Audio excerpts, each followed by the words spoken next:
What's up, buddies, and welcome into yet another episode of the Playmakers Blueprint. I'm your girl, Bria Goss, and this is a podcast where we get to focus on crafting champions and shaping leaders, just like I have to my left here. I'm so excited for you to be here. Let me get your bio ready, okay? Can I call you Mimi, or should it be Melissa today? Definitely Mimi. Okay. Mimi Goss. Valedictorian for your graduating class in cosmetology since 2005. It's awesome. Travel stylist for modeling competitions, event specialist by trade, mother of two that we've actually seen on the podcast already. We'll get into that. A loving wife and lifelong team mom. Hello. And one of my absolute favorite cousins, Mimi, please welcome to the Playmakers Blueprint. Thank you for being here. How you feeling? I'm feeling good. Yeah? Feeling good. Thanks for having me. Of course. There wouldn't be a podcast without you. So okay, got that. Okay. So we're in for a treat today, but I like to start off by doing a quick 24-second shot clock, just so that the guests get to know you and who you are, and just kind of introduce you to the world. Okay. All right. Ready, set, go. Favorite holiday? New Year's. Okay. Tea or coffee? Tea. Night owl or early bird? Night owl. Favorite child? No, just playing. Don't answer that one. Don't answer that. We don't want no problem. Favorite quote? You live and you learn. Okay, love that. And what are you most proud of? I am most proud of my kids.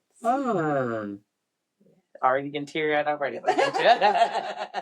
Love that. Hold on, okay. So thank you for that. I'm super excited for you to be here. Okay. We're gonna get pretty real today. Okay. The topic of this episode is communication. Okay. And let me be very clear. Mimi, my big cousin Mimi at that, you did not play any sports in college. Right. I did play a little when I was younger in high school. Yes.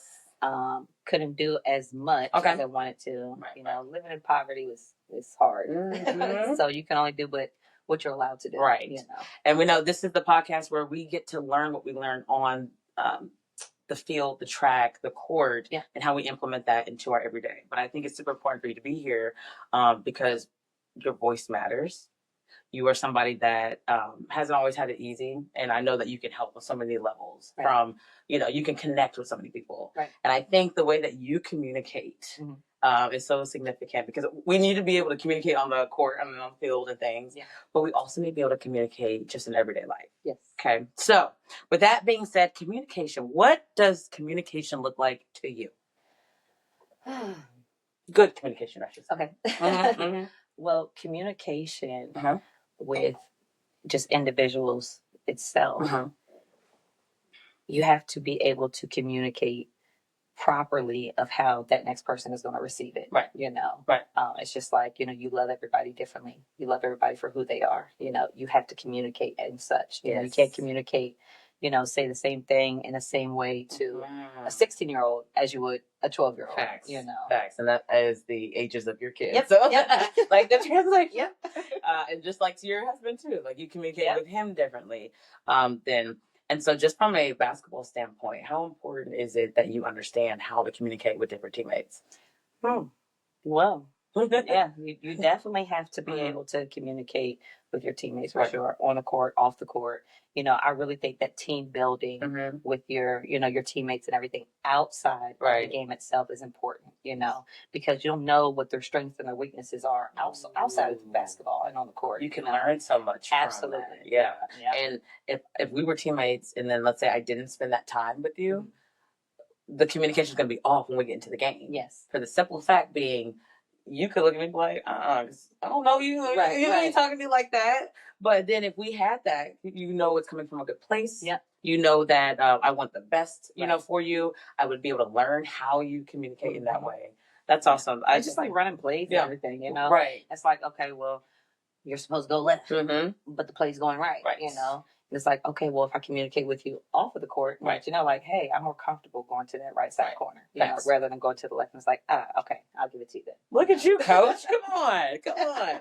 So tell us a little bit about your childhood. And again, add the sports in there, one sport, because that matters too. Yeah. But just kind of like your background. Who's Mimi?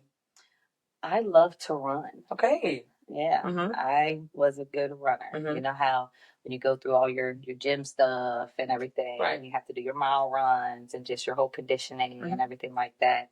I was sucked into it, you know, because I went to the same high school as my aunts, and their track coach was my track coach, and I got on that school bus ready to go home, and like, nope, come on, I know who you are. Mm-hmm. You have no choice. Hello. Dang. Yeah, hardcore there. But Yeah. Okay. So even back when you were running, because that's kind of more individual than what other sports could be on the team side, but you still need to be able to have that open communication with your coach. Yes. Correct. Yes, absolutely. Did you feel like you respected authority back when you were younger?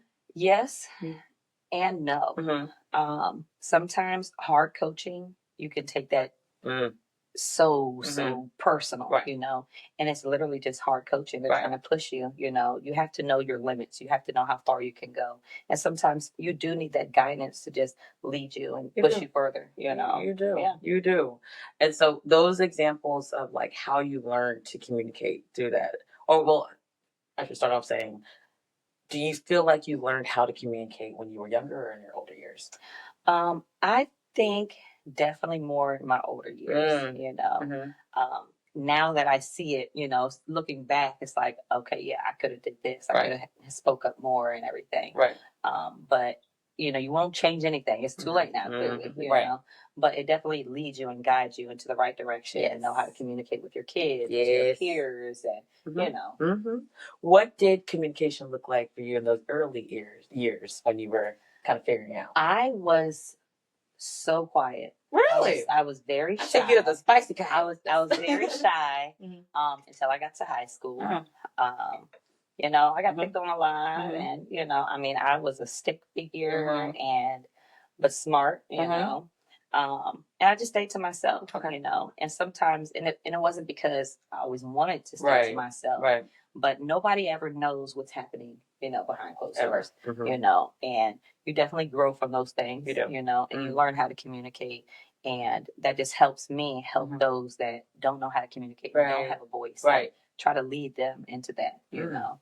So it definitely helps. That's awesome. No, seriously. Because even when you're trying to figure out like who you are, and, you know, when you're young and how you communicate effectively, you might have to, you know, try some new ways and go.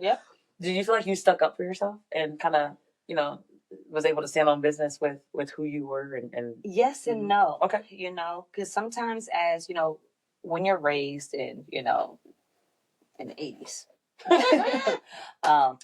used to be taught to, you know, stand in a child's place and be quiet, you know, and be humble.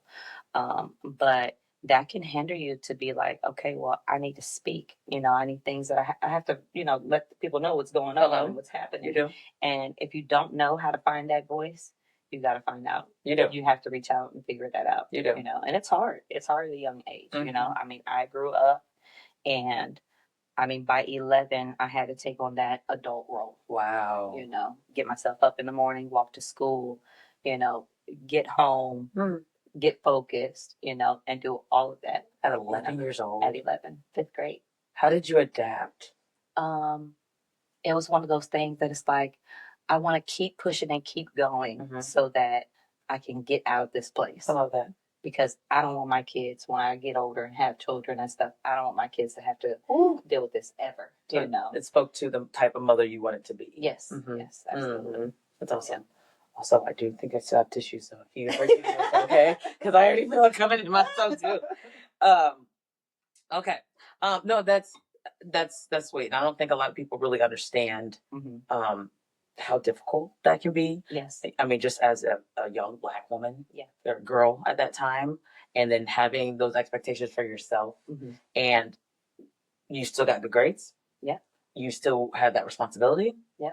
You got picked on, but you were able to overcome that.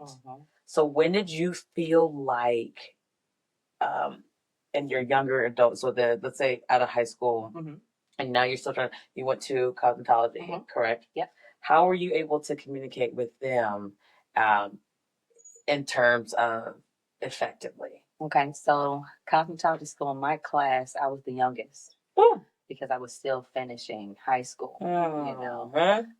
And working part-time and doing hair part-time, I mean, when you got to be able to feed yourself, you got to be able to feed yourself. Wow. I was so nervous. Whenever my instructor would come over and look at me over my shoulder, I would stop. She's like, you can't do this at state boards. Like, you got to keep going. I'm like, I know, but you're making me nervous. Right. He's above me, right?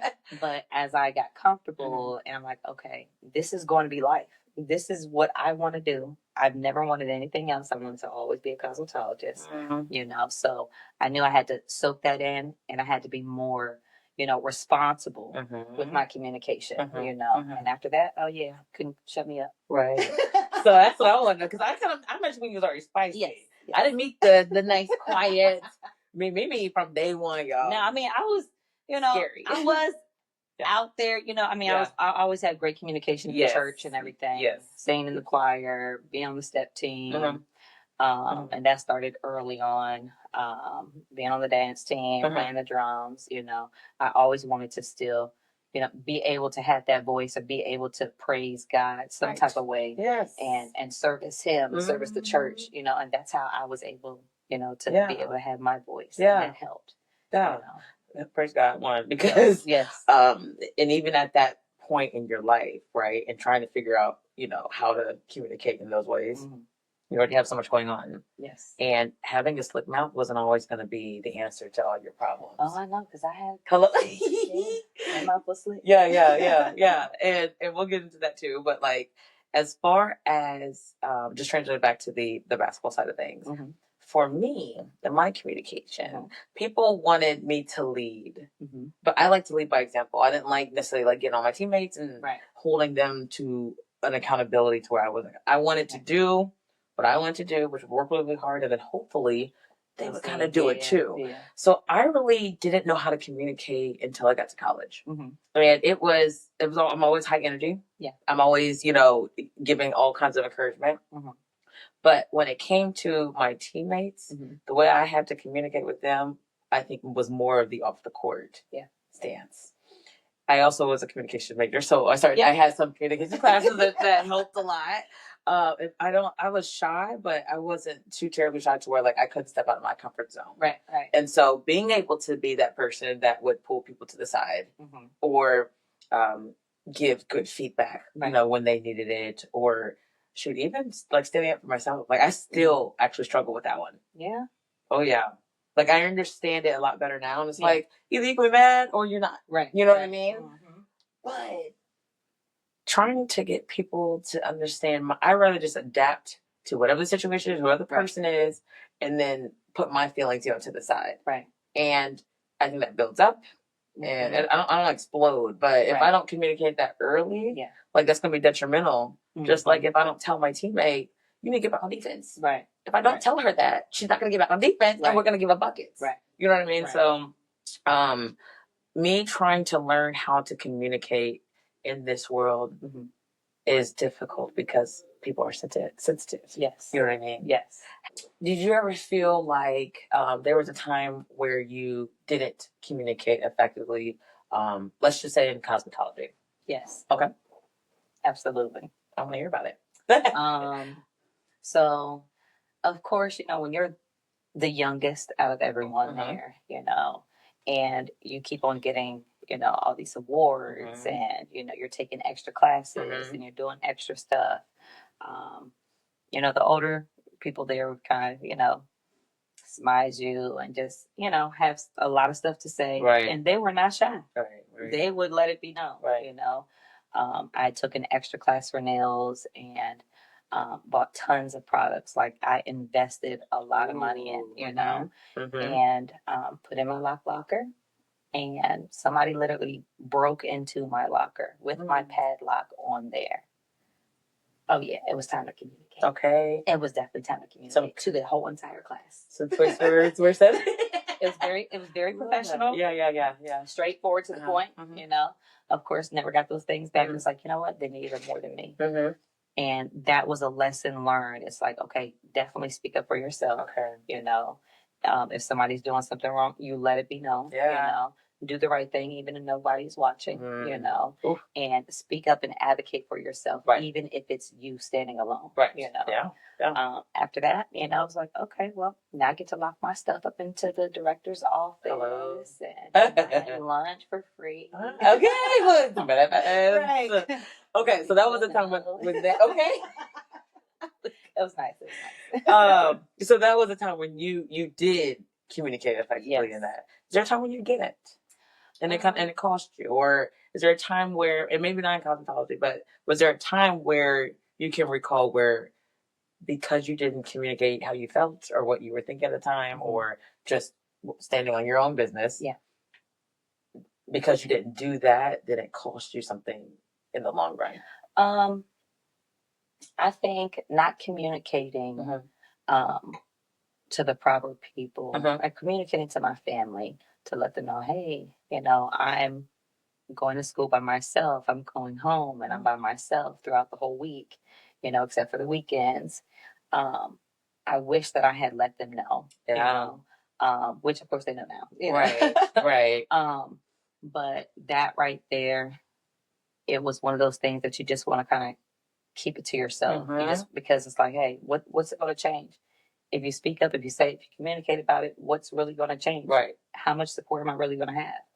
But, you know, closed mouths don't get fed. Big facts. You already made that decision up for them. Yeah. So you didn't say anything. Yeah. And it was tough. So it's like, now you got to figure out where dinner's coming from. You know, so it's like, well, I'm going to do here at lunch at school and make a little $2-3, you know, and eat hot dogs. Yeah. Because you was a hustler. Oh, yeah. You got to hustle. So the next thing is, tell the good people what you do now.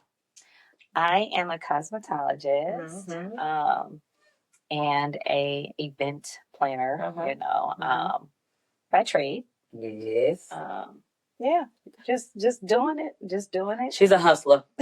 That's why I wanted to inject. She's gonna hustle. It's one of those things where if I need questions or I need something to get done, you not only give me good advice on how to do it, you also do it and have 4 or 5 different options on how you did it. You know what I mean? Like, you gonna get it done. Yeah. How many, school dances have you, I know, helped with? Dances, shoot, weddings. Yeah, parties. Like, you kind of fell into that because you were really good at it, and people trust you enough to, like, come to you about it. Yeah. So your clients, and I'm probably your favorite client. I'll say your kids. I'm a stand on that. The beauty shop has always been one of those places where people communicate. Yes. And you tell them, yes. How did you open that environment, up to your clients for they even to feel comfortable to tell you the things that they tell you? So I used to work in a few, big salons and everything like that. And working in the big salons, you'll have a whole bunch going on. Right. There's a lot, And so I always wanted to have more of an intimate setting so that they understand that this is only your appointment. You have a lot of clients that might come in with, alopecia. They might have any type of scalp conditions. They might have to work, Just a lot of, they might have to bring their kids and breastfeed their kids, Right. And so you want them to be able to feel comfortable, where they are. If they want to kick off their shoes, they kick off their shoes, And so I always wanted to make sure that I had my separate studio where it's just me and them, And we just let it all out. Yeah. I mean, there's been a lot of sessions of praying and crying and laughing and, everything in between. Yep, Zoom calls and everything, Yeah. Changing diapers. Okay. But that's so important, though. It is. It is.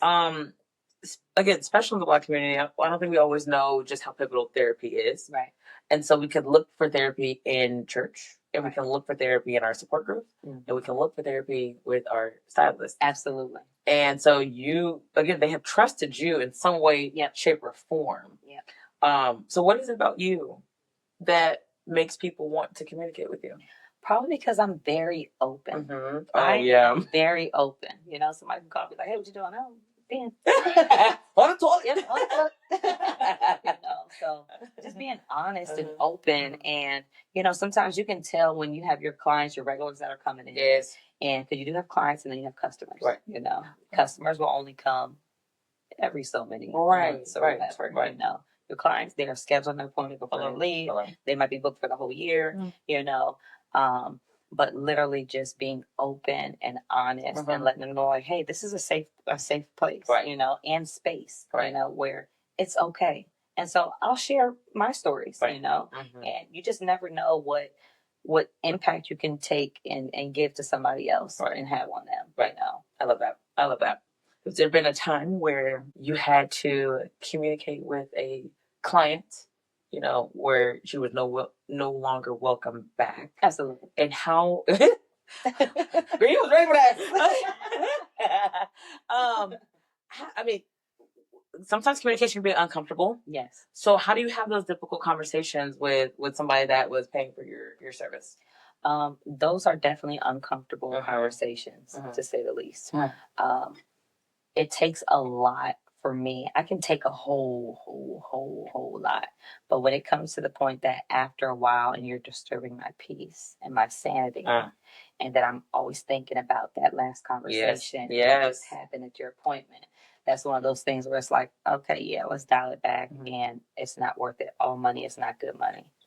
It's not. Facts. And when you might have to leave one, and then you gain 3 more, so those conversations definitely, I have to pull back a little bit, because when you tell somebody who's been coming to you for a while, like, hey, unfortunately, I'm not going to be able to be your stylist anymore, you don't really have to give too much of the reasons why unless they ask you, because a lot of the times I've never had a client to say, well, why not?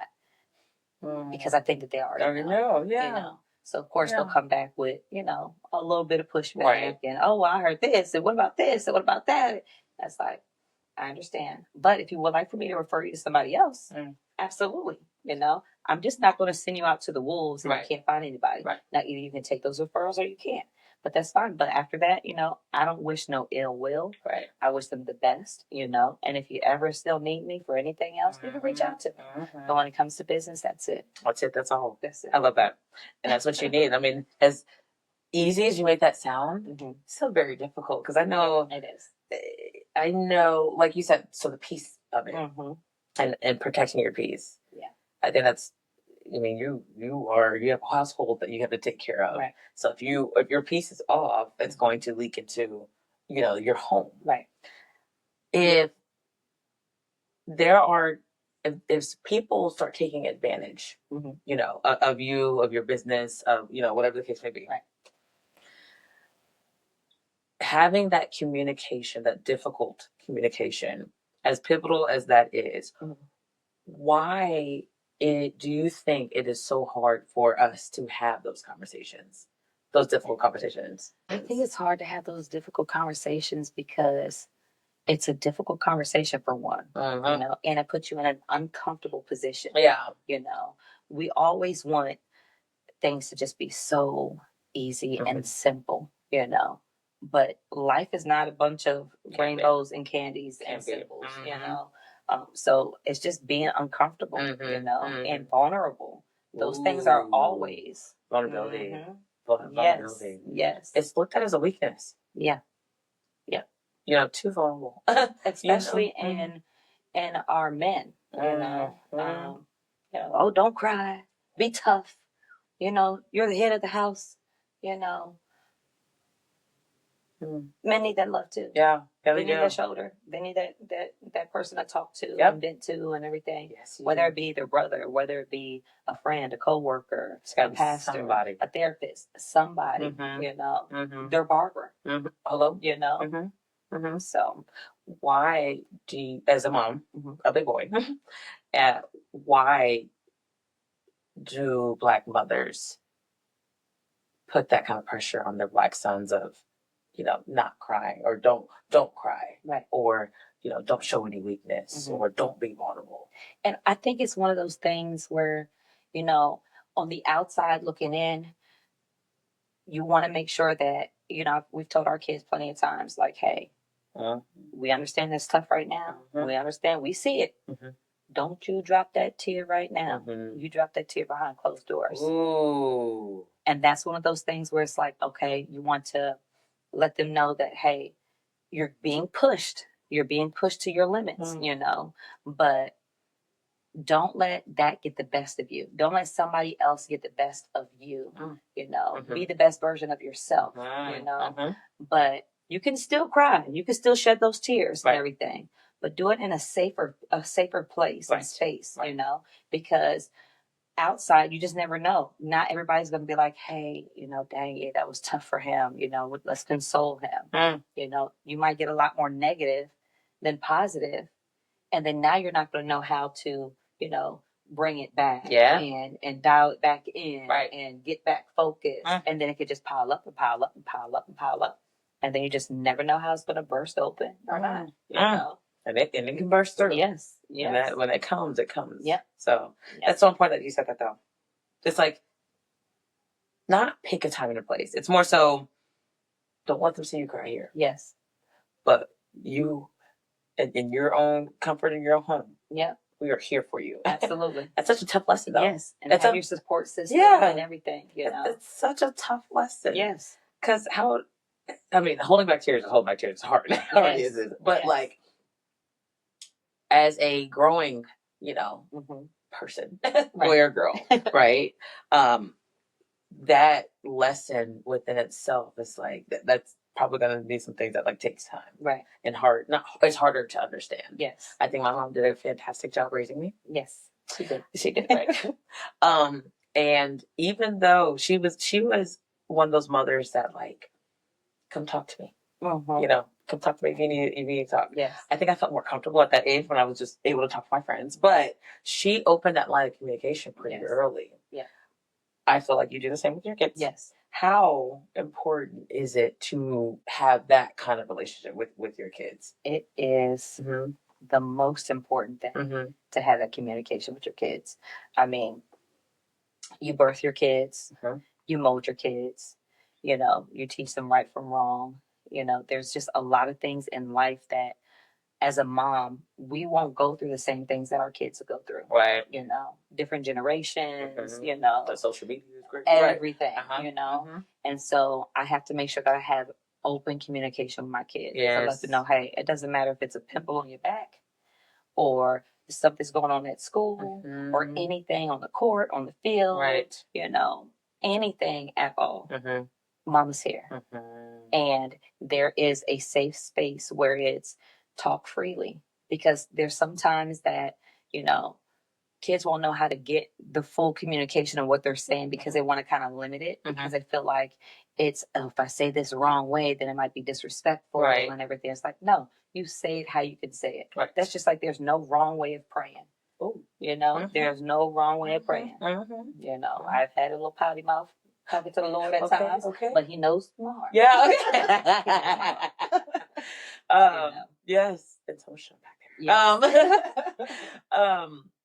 And again, I think everyone has different parenting styles. Yes. How long did it take you to kind of figure out what your style was? I try to keep it leveled, because you definitely have to be tough, and you also have to have that soft side as well too. Yeah. I mean, I'm a softie at heart, regardless. Yes, you are. But when I'm in business, I mean business. Very scary. Very scary. So it's just one of those things. You learn as you grow. Right. And every age is a different level of communication. You won't communicate with your kids the same way from when they were 1 to where they are now. Right. It's definitely different. Right. So I feel like I just grew every single moment. And if I have questions, I have no problem reaching out to my aunties. That's awesome. Ooh, absolutely. Because that's part aside. Yes. And again, I'm not a mother, but I can imagine how difficult it is. Oh yes. And how impossible it is to do it by yourself. There is no book. Right. There is no book. Mm-mm. I've been looking for one. Can't find it. Searched all over. Can't find it. So you communicate with women who or older than you Mm-hmm. that have had kids who are doing well. Yeah. And you seek their help at times. Absolutely. I'm pretty sure they opened that line of communication too. But do you ever feel like that was a sign of weakness or a failure because you couldn't figure it out, so you went for help? There is a moment where it's like, dang, I can't fix this myself. So does that mean I'm not a good mom? Mm-hmm. You know, Mm-hmm. I don't know how to communicate this problem. I don't know which way to turn to, Right. you know? Right. Always turn to God. Always Mm-hmm. turn to God. Mm-hmm. And He will lead you. Sometimes it'll be like, Lord, a little louder. A little louder. You know, but definitely, Mm-hmm. I always had that support system from my aunts and from my mother-in-law and from grandparents, you know. Yep. And it's definitely helped mold me to who I am, how I am as a mother, how I am as a wife. Right. You know, all of it. Right. You know? How do you and your husband stay connected?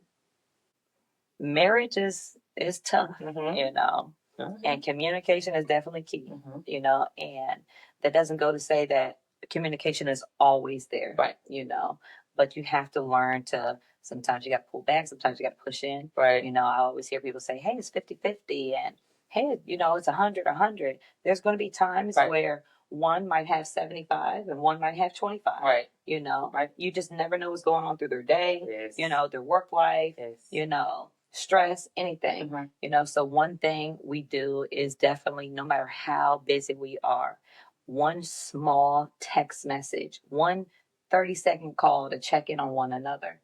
Those are the things that I enjoy. I'm like, oh man, he do that, you know, and I appreciate it so much, you know. He'll literally call you and be like, you good? Just checking on you. And that's and that helps. That helps a lot. And it's like, okay, all right, I look push through the day, you know, especially if he knows that I've had like just busy nonstop with the kids, with family, with work, you know, with life, with the house, with the dog, you know, everything. And it can definitely take a toll mentally, you know, and you can be pushed back and be sitting like, am I depressed or am I not depressed? You know, do I need to talk to somebody? Do I not need to talk to somebody? And it's like, okay, yep.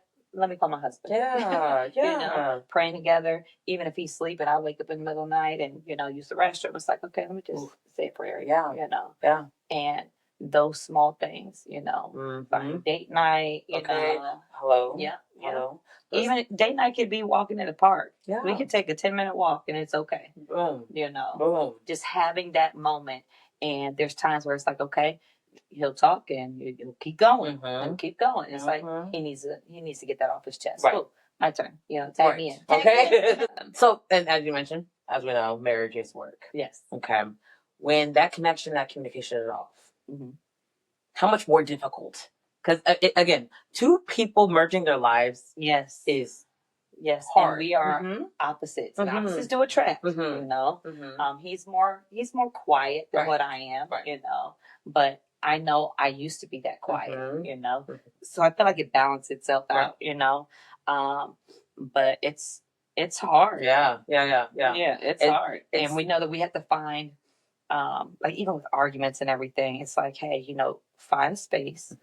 You know, you take your 20 minutes, I'll take my 20 minutes. Or if it's an hour, you know, you take your hour, I take my hour, and then we come back. And then we listen to understand, not listen to hear. Oh, yes. So that was my next thing. Because part of communication is listening. Yes. You got to be heard. Yes. So if I'm talking to you, with you, whatever the case may be, whether it's a good thing, bad thing, whatever it is, if I don't feel like I'm being heard, the communication is dead. Yeah. So how do you receive, even if it's things that you don't want to hear, right? You know what I mean, from your spouse? How do you receive it and let him know that, you know, I hear you? Yes. Literally, you gotta let him know that. Okay. It's like, I hear you. I understand what you're saying. Yes. And at the end of that sentence, never put but. Because when you say, I hear you, but, it's like, really? Now it's like, you're hearing what I'm saying, but are you listening and comprehending what I'm saying? But, you know, that but is, okay, now you want to put in your 2 cents. Right. Now you're responding to defend yourself instead of responding to yes. Got it. Yes. Yeah. I think that's so important. It is. I think that's so important. That's so important. What we see on social media ain't real. It's not. It's not real. It's not. It's not. I mean, I'm a big person to, check out social media and everything like that, because I always want to check my kids' stuff, making sure, that there's not crazy stuff going on or anything like that. But I find myself that I don't post a lot. I don't post my kids that much anymore. I don't post me and my husband that much anymore, because we are enjoying life. Yeah. We are enjoying those times together. Real life. Now, you definitely want to have those memories, and those pictures, but those memories will always be in your mind. Yeah. And you can always sit at the table and be like, "Oh, you remember when this 2020?" Hello? And nobody will have no idea what you're talking about, but we will always have that moment together. Right. Yeah. And not that everything doesn't have to be posted. Nope. I can take a picture. Yep. And to save the memory. Yep. But I don't mean it's going to be out there. Yeah. I mean, yeah. That's awesome. Ooh. Okay. Conflict resolution is a part of communication. And I took a conflict resolution class. Okay. And it helped tremendously. Yeah. Okay. Because again, I don't like confrontation. Yep. And I'm very easygoing. Yep. But then when I learned how to argue, I think it changed how I communicated, too. And that is with friendships, that's with family, that's with teammates, whatever the case may be, all across the board. Right. Conflict resolution is it. Right. How, without getting too deep, how do you resolve conflict when you're wrong? I definitely have to take a step back. I thought you were going to say I'm never wrong. Okay. You take a step back. Okay. I have to take a step back, and I tend to replay it in my mind. Like, okay, was I too aggressive in what I said? Did I respond with aggression, or did I respond in a way that you're actually listening to comprehend what I'm saying? And then after I play it back, it's like, okay, yeah, I could have did this better. I could have did that better. And I don't like to take a long time, and sit on it and everything, because then it's always on my mind, and then I'm gonna get emotional. And no, I want things to be fixed right then and there. It doesn't always work that way. Yeah, because not everybody's wired that way. And not everybody is ready to accept an apology as well, too. Because now one thing is to be apologetic and genuinely apologize for your wrongdoing or something that you said, anything, But for the person to receive it and actually take it, they have to have that openness. If they don't, then now that line of communication is broken for them to understand, like, dang, they really are genuine. So I definitely take a step back, replay it, and then approach. Man. Yeah. Listen, it's necessary, and not everyone's perfect. Right. But then coming back and saying, like, you know what? That was wrong. Yes. Or, you know what? I shouldn't have done that, said that, or the tone was off, or I wish I would have done this differently. Yeah. Now that I hear that, it's like we were in the argument, like, you care. Right.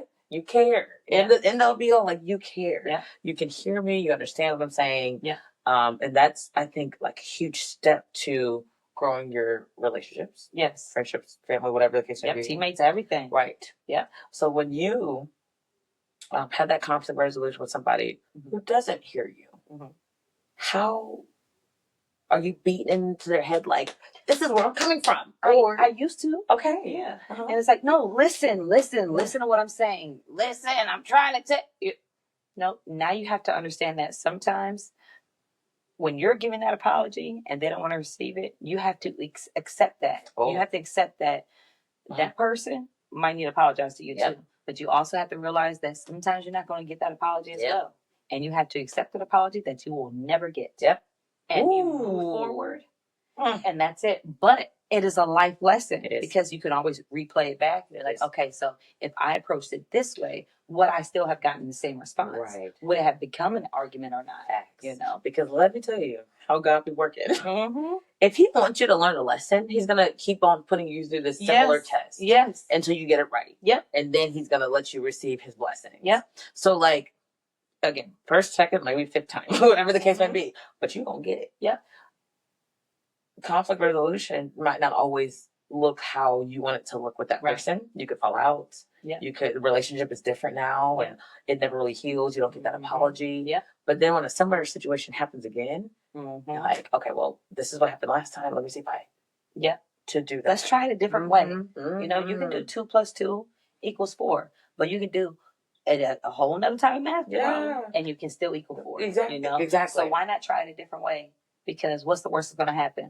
You're going to get the same outcome, or you're going to get a different outcome. You know, I mean, it's the same thing on any type of playing field that there is in all sports. You know, are you going to continue to run the same play? Right. That's not working. Right. We cannot penetrate to the gaps, okay, at all. Are we going to continue to throw that pitch? Hello. You know, we're not. You know, they're not catching it. Nope. So let's try something else. What's the worst that can happen? You're going to get the same result, or you're going to get a different result. But you have to try. You got to try it. You have to try. You can't keep on doing the same things, expecting different results. Absolutely. Insanity. Okay. Yeah. Okay. Let's turn it over to your team mom title. My babies. Your babies. Okay. One, being a team mom.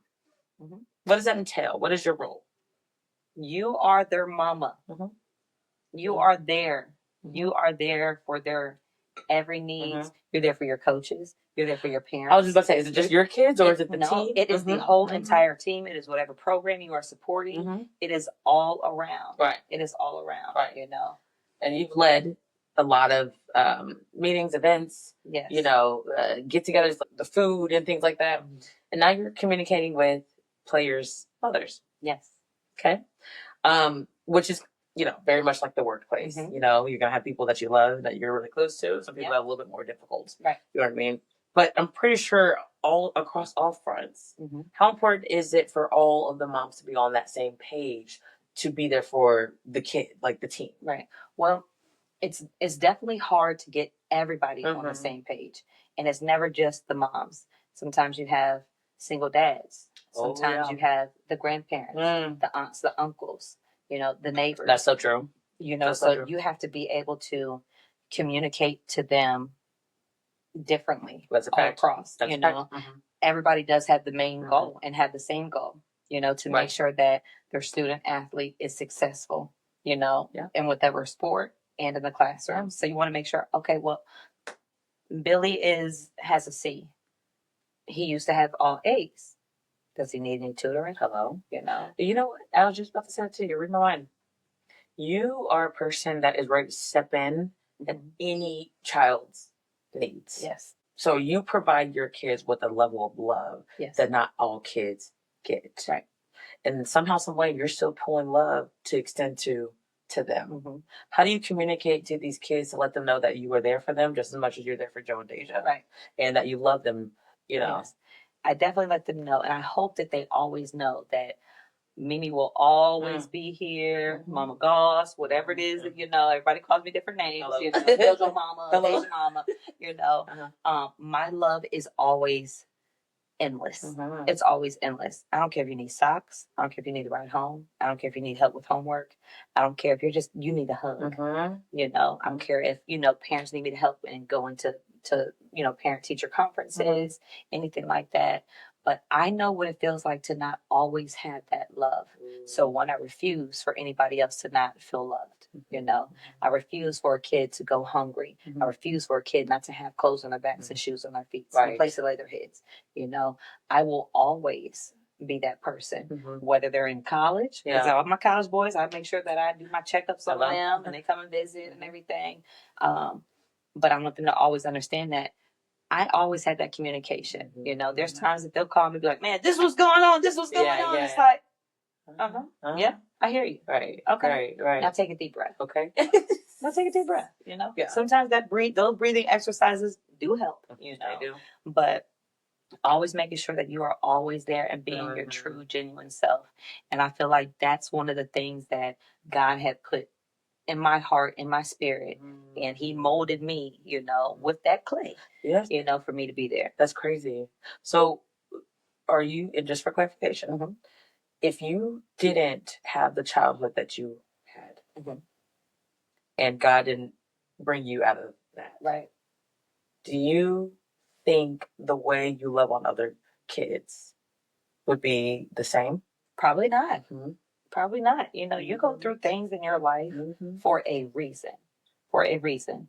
And God gives his toughest battles to his toughest soldiers. Girl, and you signed up for the war. Okay, look. Relax. You know? Yeah. But I mean, I just knew that I was like, okay, well, yep, I'm never going to let anybody have to glue their soles to their shoes ever. You need shoes, you're always going to have shoes. I don't care what they are, what it is, you're always going to have it. You know? Right. I see you got a jelly stain on that shirt, and I see you wear that shirt 2 days in a row. I'm bringing you some shirts. Wow. And you're going to do that to a point that they don't feel embarrassed. Because you don't do things for any time. I don't do things for anything to get anything back. I don't want anything back, you know. I want you to just feel loved, and because I know what it feels like to not have. So if I have, you will have. If I have, you will have. Yeah. You know? Yeah. And you didn't have that growing up. Yeah. And so when that responsibility kicked in and you had to look out, you know, for yourself because nobody else necessarily was. Right. And I do know that, you know, aunts stepped in and everything. Love them, you know. But there's always that thing that's missing, you know. But you know that you're going to always have that filled from one person, you know, from one person. And I feel like it's just my calling to give back. Yeah. You know, I mean, we're figuring out things now of how we're going to give back. And, you know, and just put love and spread love and put smiles on people's faces and stuff. That warms my heart. Yes, it does. Yes, it does. And that's what I'm here for. So when your kids are out there on the court, okay, and you see, you know, might be bad attitude or, you know, how do you snap them out of that? How do you communicate with them while they're on the bench, you know? It used to be that mama like, you it used to be, you know. And now it's like, hey, forget about it. Next play. Next play. What just happened now is not the last. There's still plenty of time on the clock. Forget about it. Move on. Be a leader. Keep going. Keep going. Because I'm going to keep going for you. Hello. I'm going to set the example. I'm going to keep going. Right. You know? Right. I can see you being the poster child, if you will, as the mom that always shows up to games. That's me. You probably haven't missed more than 5 games with both your kids, okay? Yeah, I think I know for Joe, I think I've missed 1, and that's because I was in labor with Deja. Selfish. There you go. Right. 2 weeks early. Hello. And Deja, I missed 1 because I had COVID. See, I can't remember anything else. Yeah. I believe I mean, even with school functions and everything, I am there. And I try to do that for all the cousins. Yes. And, I mean, it's just like, you know, in all the schools and, you know. Yeah, you just have Beans game. You have to fill out, you know, paperwork and do your background checks and everything. And it's like, okay, what schools do you want to volunteer? It's like, all of them. Hello? All of them. Sign me up. Yeah. And I think you generally like enjoy that. So for the parents that might not always be there for the kid, what would you tell them?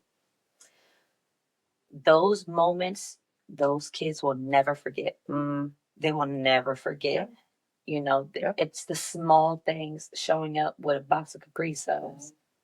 You know, when my mama showed up with a box of Capri Suns and I was in like 3rd grade, I was when I was like, my mama just showed up today, okay? You know, those small things. And I remember how it made me feel, you know, and I know how my kids feel when we show up and, you know, they're walking through the class, they're like, oh my God. You know, they'll never forget those things. Ever. You know, and those, I mean, parents and families and grandmas and aunties just try to show up and have that communication. They got to have that communication with them. Yeah, you know? they do. That's awesome. So you got a lot on your plate.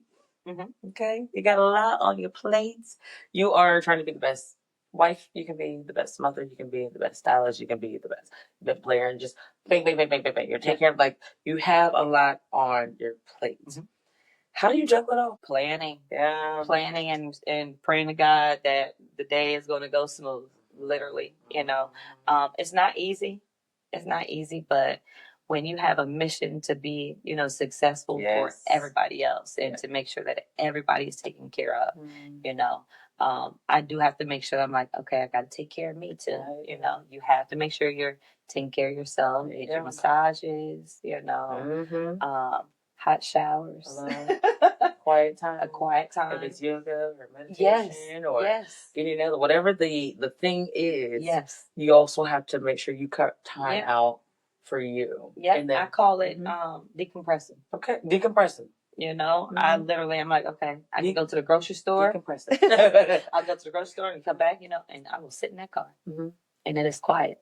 And even though it's quiet, sometimes your mind is still like, you know, it's all over the place.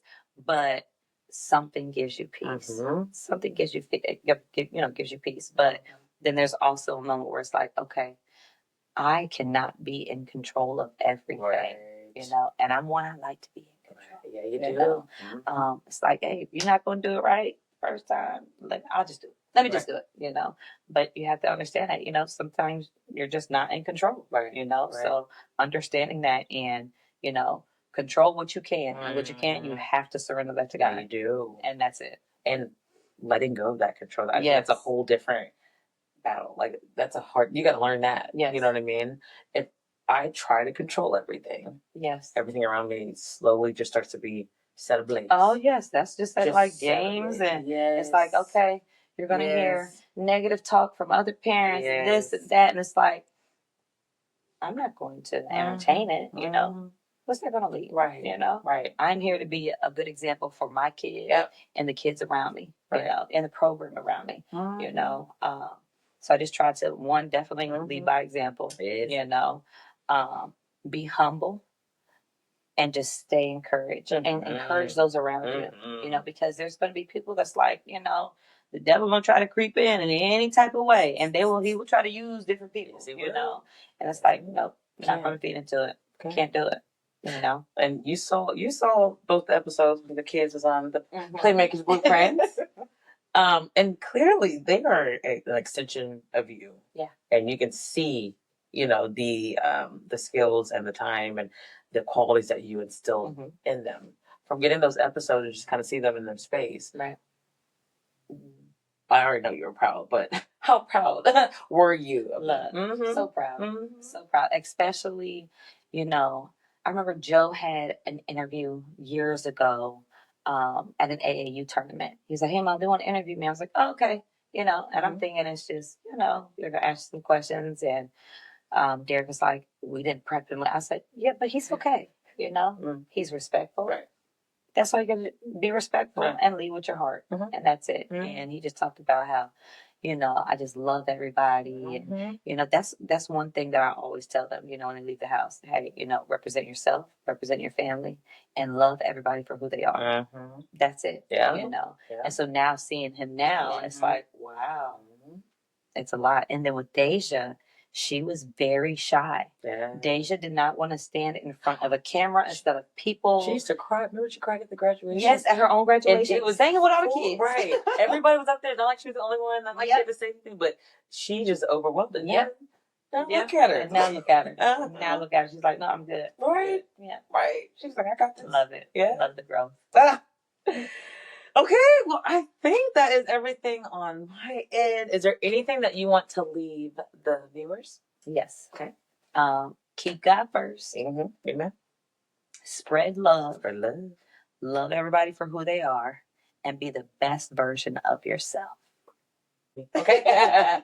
Love that. Is there anything that you want to leave me and the studio and just anything that... I am so proud of Bria Goss.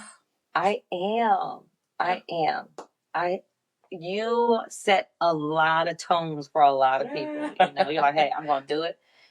And I'm just going to do it, you know. And that takes a lot of courage, you know, and to be in a vulnerable space. And, you know, I'm not one to ever be, you know, in front of the camera and talk. And, you know, I like to be the one taking the pictures, you know. So I thank you for just making me feel welcome and comfortable. And you are going to continue to soar in everything that you do. And I'm just super proud of you. You know, thank you.